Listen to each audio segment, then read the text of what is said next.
এটা হচ্ছে watermelon ice cream. চলো বানিয়ে দেখা যাক কেমন টেস্ট হয়।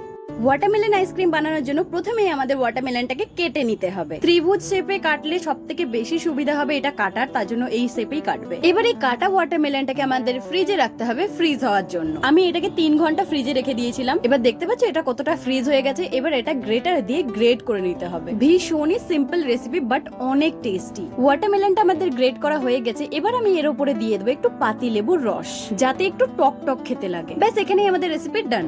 নিয়ে চলে এসেছি। এবার এটাকে ট্রাই করার পালা, দেখা যাক কেমন টেস্ট হয়।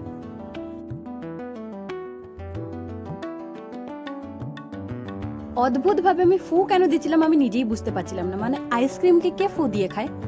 বাট এটা খাওয়ার পর আমি বুঝলাম এর টেস্টটা একদমই আইসক্রিমের মতো, জাস্ট অসাধারণ খেতে। আমি তো ভাবতেই পারিনি এটা এত টেস্টি হয়ে যাবে। কি যদি আমার ভিডিওতে কোইটা কমেন্ট না আসে তাহলে আমি নেক্সট ভিডিও করতে পারবো না? গাইস তোমরা তাড়াতাড়ি কোইটা কমেন্ট করে দাও, তাহলে আমি নেক্সট ভিডিও করতে পারবো। আর হ্যাঁ, এই রেসিপিটা কিন্তু অবশ্যই ট্রাই করে দেখো।